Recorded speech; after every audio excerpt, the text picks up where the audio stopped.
Students, welcome back to our channel. आज हम start करेंगे chapter 17 circle chord and arc practice set 17.2। इसमें हम सीखने वाले हैं कॉन्ग्रुएंट आर्क्स। तो चलिए बिना टाइम वेस्ट किए वीडियो को स्टार्ट करते हैं। तो सबसे पहले हम यहाँ पे प्रॉपर्टी समझते हैं। If the measures of two arcs of a circle are same then the two arcs are congruent. इस प्रॉपर्टी का मतलब होता है कि अगर ये जो एंगल है एंगल ए ओ बी, इसे सेंट्रल एंगल कहते हैं। ये सेंट्रल एंगल जितना रहेगा उतना ही उसका आर्क का मेजर रहेगा ए एक्स बी। ए एक्स बी को हम आर्क बोलेंगे और जो ए ओ बी है ये सेंट्रल एंगल है। अगर सेंट्रल एंगल ये 70 डिग्री का है तो उसका जो आर्क रहेगा ए एक्स बी वो भी 70 डिग्री का रहेगा। और यहाँ पे अगर angle C O D 60 degree का है तो उसका जो आर्क रहेगा सी वाई डी वो भी 60 डिग्री का रहेगा। Okay, this is clear to you. जितना सेंट्रल एंगल रहेगा उतना ही आर्क का मेजर रहेगा। ओके, तो यहाँ पे हमें सर्कल में देखे है कि measure angle A O B is equal to measure angle C O D. ये दोनों का जो मेजर है वो इक्वल है। ओके, तो अगर ये एंगल का मेजर इक्वल है और ये एंगल का मेजर इक्वल है तो इसके जो आर्क रहेंगे ये दोनों का भी मेजर इक्वल रहेगा। ओके, तो हम यहाँ लिख सकते हैं measure arc A X B is equal to major arc C Y D. और अगर ये दोनों आर्क का मेजर अगर इक्वल है तो ये दोनों आर्क कॉन्ग्रुएंट है according to this property. If the measures of two arcs of a circle are same then the two arcs are congruent. तो हमें ये प्रॉपर्टी यूज करके प्रैक्टिस सेट 17.2 के दोनों क्वेश्चन सॉल्व करना है। तो चलिए स्टार्ट करते हैं। First question, the diameter P Q and R S of a circle with centre C are perpendicular to each other at C. State why arc PS and arc SQ are congruent. Write the other arc which are congruent to arc PS. तो यहाँ पे हमें circle में दो diameter देखे हैं जो है perpendicular to each other P Q and R S. This two diameter are perpendicular to each other. अगर ये दोनों डायमीटर परपेंडिकुलर है तो यहाँ पे 90 डिग्री का एंगल फॉर्म होगा, यहाँ पर भी 90 डिग्री का एंगल, और ये दो एंगल भी 90 डिग्री के रहेंगे। ओके, तो यहाँ पे 4 एंगल 90 डिग्री के फॉर्म हो गए हैं। तो यहाँ पे हम लिख लेंगे पहले diameter P Q perpendicular to diameter R S, P Q perpendicular to R S. Okay, तो यहाँ पे चारों एंगल 90 डिग्री के फॉर्म हो रहे हैं वो हम लिख लेते हैं। तो measure angle P C S is equal to measure angle S C Q is equal to measure angle Q C R is equal to measure angle R C P is equal to 90 degree. Right, अब हम देखेंगे हमने property में सीखे थे कि जितना central angle रहेगा उतना ही आर्क का मेजर रहेगा। तो यहाँ पे measure angle P C S इसका आर्क रहेगा पी एस। तो ये एंगल 90 डिग्री का है सेंट्रल एंगल, तो मेजर आर्क पी एस भी 90 डिग्री का रहेगा। तो हम यहाँ पे लिखेंगे measure angle P C S is equal to major arc P S is equal to 90 degree. इसे हम दे देंगे नंबर 1। अब हम दूसरा देखेंगे measure angle S C Q.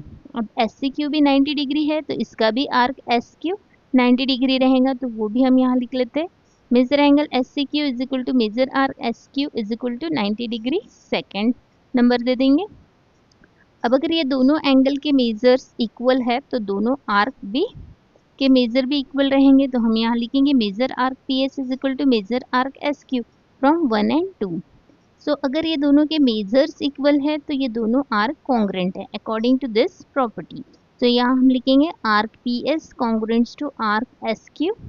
If the measure of two arcs of a circle are same, then the two arcs are congruent. Next हमें question में पूछा गया है write the other arcs which are congruent to arc PS. अब हमें दूसरे arc बताना है जो congruent है आर्क PS के साथ। तो SQ हमने ऑलरेडी ऊपर प्रूफ कर दिया कि SQ congruent है। अब हमें रिमेनिंग आर्क भी बताना है। सो रिमेनिंग आर्क QR है वो भी कॉन्ग्रुएंट रहेगा PS के साथ, और RP भी कॉन्ग्रुएंट रहेगा PS के साथ। बिकॉज ये सभी एंगल का जो मेजर है वो 90 डिग्री है। तो सभी एंगल अगर 90 डिग्री के हैं तो उसके जो आर्क का जो मेजर रहेगा वो भी 90 डिग्री का रहेगा। और सभी आर्क के अगर मेजर इक्वल है तो वो आर्क कॉन्ग्रुएंट होते हैं। ये हमने ऑलरेडी प्रॉपर्टी में सी का है, तो उसके अकॉर्डिंग हम यहाँ पे लिखेंगे measure angle Q C R is equal to measure arc Q R is equal to 90 degree, और यहाँ दे देंगे हम नंबर 3। नेक्स्ट हम लिखेंगे measure angle R C P is equal to major arc R P is equal to 90 degree, और इसे दे देंगे हम नंबर 4। सो हम यहाँ लिख सकते हैं from 1, 3 and 4 measure arc P S is equal to measure arc Q R is equal to major arc R P. ये सभी के मेजर्स इक्वल है, और अगर ये सभी के मेजर्स इक्वल है तो ये जो आर्क है वो कॉन्ग्रुएंट है। सो यहाँ हम लिखेंगे arc P S congruent to arc Q R congruent to arc R P. According to this property, if the measures of two arcs of a circle are same, then the two arcs are congruent. First question अच्छे से समझ में आ गया students, और ये जो figure है ये आपको फिर से ड्रॉ करने की ज़रूरत नहीं है, एक ही बार ड्रॉ करना है। तो चलिए अब नेक्स्ट क्वेश्चन स्टार्ट करते हैं। In the adjoining figure, O is the center of a circle whose diameter mn. Measures of some central angles are given in the figure. Hence, find the following. हमें यहाँ पर measure angle A O B find out करना है, और उसके बाद फिर हमें measure angle C O D भी फाइंड आउट करना है। हमें क्वेश्चन में देकर है M N is the diameter of the circle. M N diameter से यहाँ पे सर्कल के दो पार्ट हो रहे हैं, एक इधर एक सेमी सर्कल फॉर्म हो रहा है और एक इधर सेमी सर्कल फॉर्म हो रहा है। और हमें पता है सर्कल की जो पूरी टोटल रहती है वो 360 डिग्री की रहती है, और अगर यहाँ पे सेमी सर्कल फॉर्म हो रहा है तो उसकी टोटल रहेंगी 180 डिग्री, राइट। यहाँ पे हमें दो एंगल देके है और हमें एक एंगल यहाँ पे ए ओ बी फाइंड आउट करना है। हम ये जो सेमी सर्कल की जो टोटल रहेंगी वो 180 डिग्री रहेंगी, तो हम ये एंगल फाइंड आउट कर सकते हैं। यहाँ हम लिखेंगे सबसे पहले M N is the diameter of the circle. यहाँ लिखेंगे हम measure angle M O A plus measure angle A O B plus measure angle B O N is equal to 180 degree. यहाँ रीजन लिखेंगे मेजर्स ऑफ सेमी सर्कल। यहाँ पे M O ए देके 100 degree, यहाँ लिख लेंगे हम 100 डिग्री, और मेजर एंगल ए ओ भी हमें फाइंड आउट करना है, एज इट इज लिखेंगे, plus measure angle B O N देके 35 डिग्री, यहाँ लिखेंगे 35 degree is equal to 180 degree. अब हमें यहाँ पे मेजर एंगल ए ओ भी फाइंड आउट करना है, उसके साथ जो भी वैल्यू है वो हमें राइट हैंड साइड में शिफ्ट करना है। ओके, यहाँ हम लिखेंगे measure angle A O B is equal to 180 degree minus ये प्लस है इधर आके माइनस हो जाएंगे, माइनस 100 डिग्री, और ये प्लस है तो इधर आके हो जाएगा माइनस 35 डिग्री। ओके, अब यहाँ पे लिखेंगे measure angle A O B is equal to, पहले ये दोनों का माइनस कर लेंगे, 180 माइनस 100 करेंगे तो यहाँ पे 80 मिल जाएगा माइनस 35। अब ये दोनों को माइनस करेंगे तो यहाँ मिल जाएंगे हमें 45 degree. Major angle A O B मिल गया है हमें 45 डिग्री, इसे दे देंगे हम नंबर 1। वैसे ही हमें यहाँ पे measure angle C O D भी फाइंड आउट करना है, यहाँ पे भी हम लिखेंगे measure angle M O D plus measure angle D O C plus measure angle C O N is equal to 180 degree. Reason लिखेंगे मेजर्स ऑफ सेमी सर्कल। अब measure angle M O D देखिए 100 degree, यहाँ लिखेंगे 100 degree plus measure angle C O D हमें find out करना है, हम यहाँ पे एज इट इज लिखेंगे, और major angle C O N देखें 35, यहाँ लिखेंगे 35 degree is equal to 180 degree. अब हमें यहाँ पे measure angle C O D find out करना है, सी ओ डी के साथ जो भी वैल्यू है उसे हम राइट हैंड साइड में शिफ्ट करेंगे।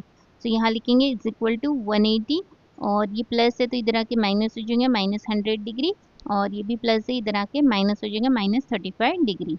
यहाँ लिखेंगे measure angle C O D is equal to 180 minus 100 करेंगे तो यहाँ 80 मिल जाएगा, माइनस 35 करेंगे तो यहाँ मिल जाएगा 45 degree. Major angle C O D मिल गया है हमें 45 डिग्री, इसे दे देंगे नंबर 2। फर्स्ट क्वेश्चन हमने सॉल्व कर लिया है, major angle A O B मिल गया है हमें 45 डिग्री और major angle C O D मिल गया है हमें 45 डिग्री। अब हमें फाइंड आउट करना है arc A B congruent to arc C D.